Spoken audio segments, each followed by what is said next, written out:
My cousin asked me to officiate her wedding. I bought a suit, wrote the speech, and even helped decorate the venue. On the day, I showed up early only to find her uncle standing at the altar. "We changed our mind," she said. "We wanted someone with a little more presence." I was asked to sit in the back and please don't make a scene. During the vows, she looked at me and said, "Sometimes you have to cut dead weight to start fresh." Everyone laughed. 2 years later, that marriage fell apart, and she called me saying, "You were right. I should have listened." I want to tell you about something that happened a couple years ago that still stings when I think about it. It's about my cousin Shelby. I loved her like a sister.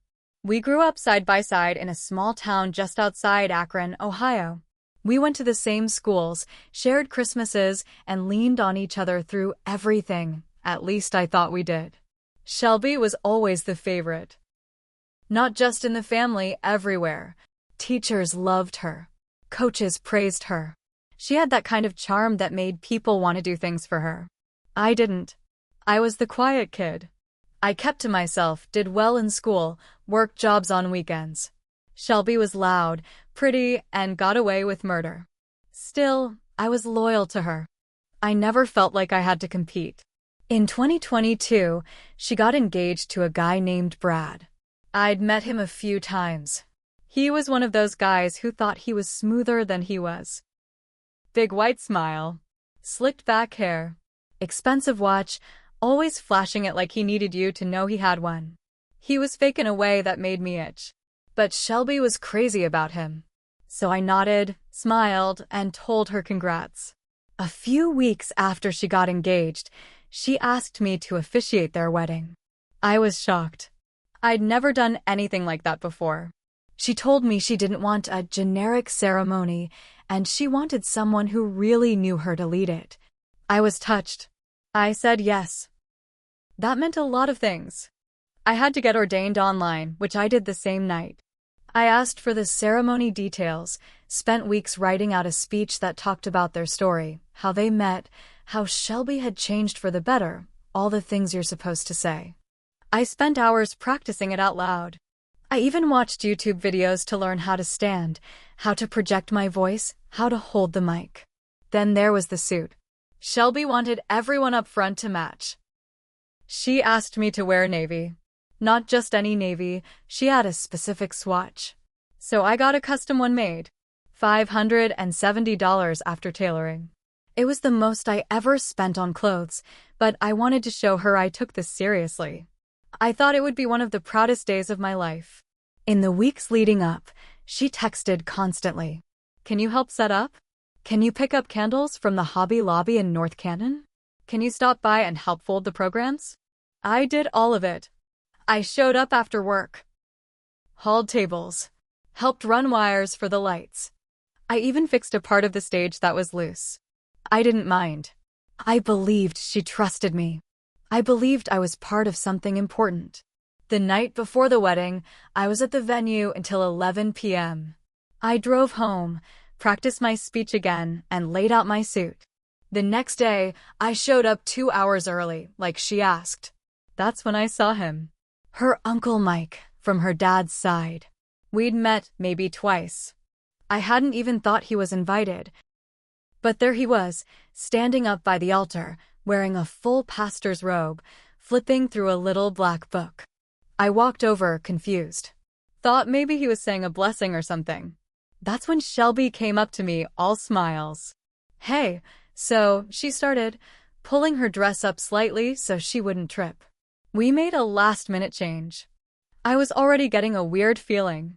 We decided to go with Uncle Mike instead. He's got more experience doing this kind of thing, and, a bigger voice. You know? He's got that whole presence thing. I just stared at her. "You're not serious." She laughed like I was being dramatic. "Don't be upset. You're still part of the day. Just, maybe sit toward the back? I don't want you to feel pressure or anything." I looked down at my suit, at the speech in my hand. My stomach dropped. "I stayed up all night working on this," I said. "I helped you set up all week." She shrugged. "I know, and I appreciate it." "Seriously, I just think Mike can give it more polish. It's nothing personal. But it was. You don't humiliate someone like that unless it's personal. I sat in the back row. Next to me was a guy who used to date her in high school. They'd been broken up for 10 years. He got a better seat than I did. Then came the vows. Brad made a joke about how Shelby had to clear her life of distractions to find real love.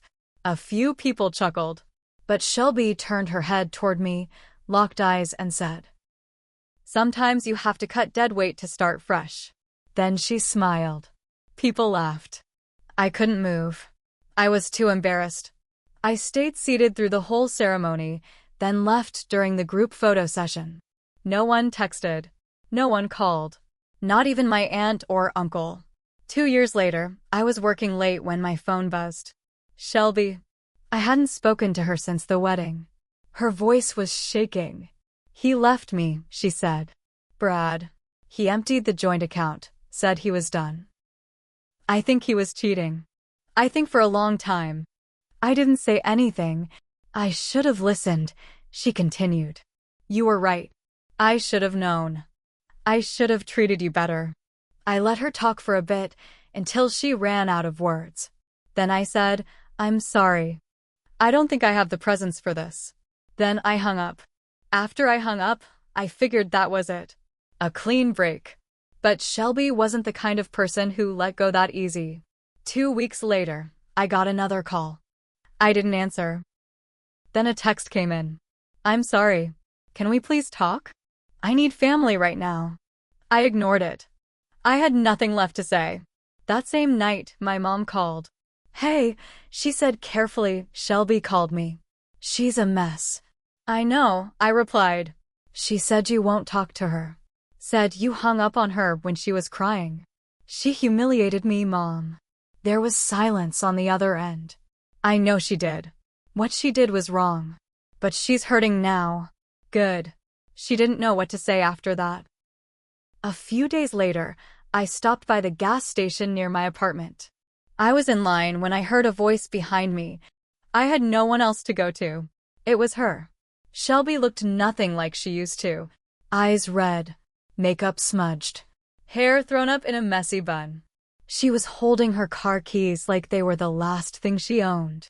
"I didn't know you lived around here," she said. "I do," I answered flatly. I know I was awful. I don't expect you to forgive me.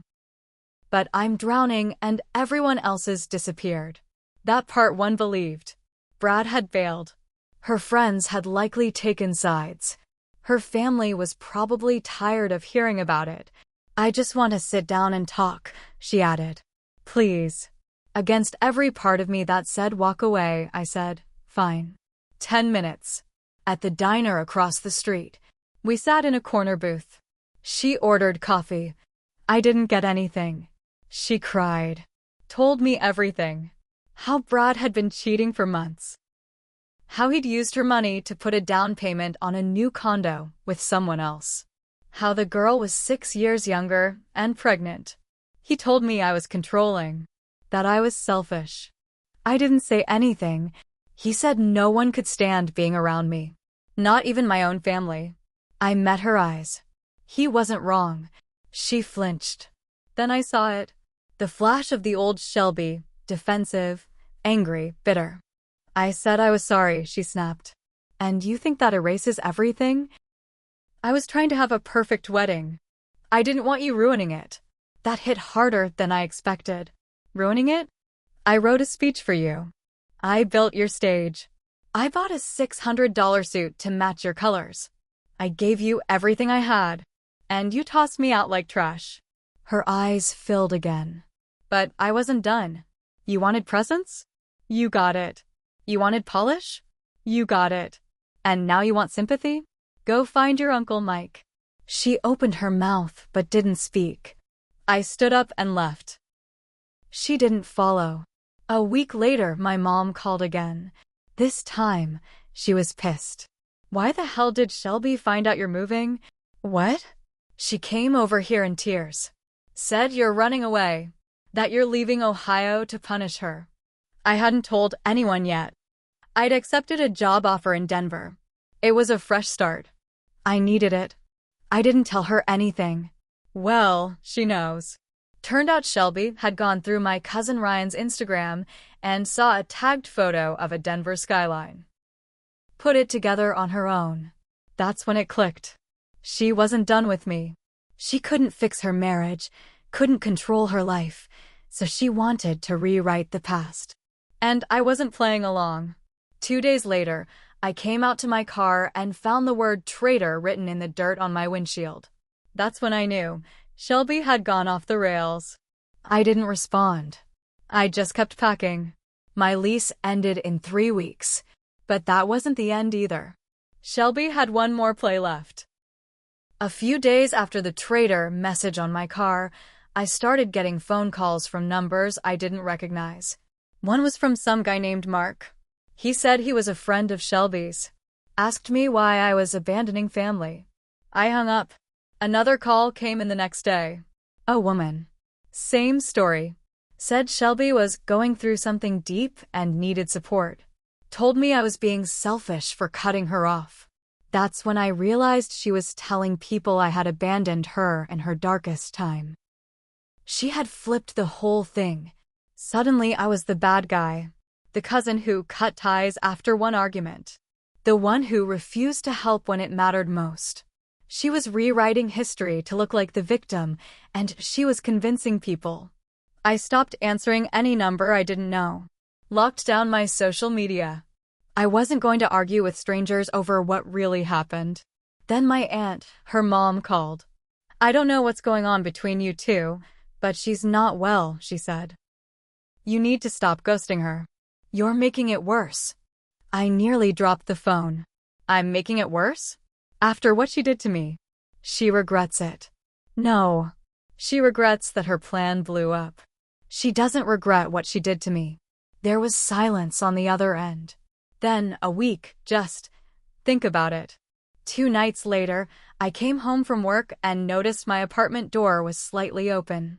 Nothing was missing, but someone had been inside. A picture frame was face down on the floor.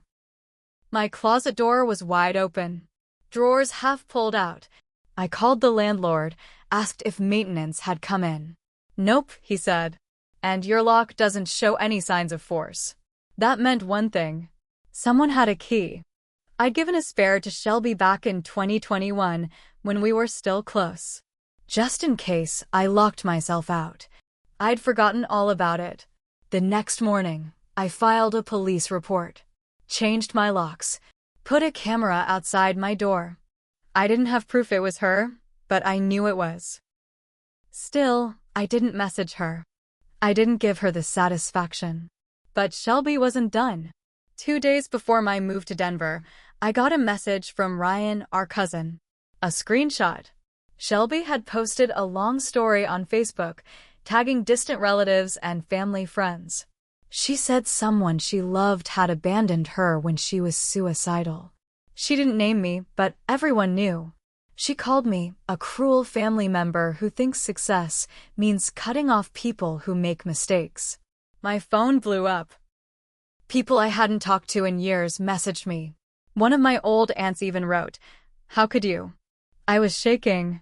She was turning my goodbye into a betrayal. She wanted to ruin me in the eyes of the family. And worse, she wanted to paint herself as the wounded one again. I knew I had one choice left. Say nothing, or finally fight back. And I chose to fight. I'd stayed quiet for 2 years. Let her smear me. Let her lie. Let her rewrite everything that happened at that wedding like I was the one who left her standing at the altar. But when she posted that Facebook story, accusing me of abandoning her when she was suicidal, I saw red. That word wasn't an accident. She wanted people to panic, to pity her, to hate me. So I did something I never wanted to do. I gathered everything.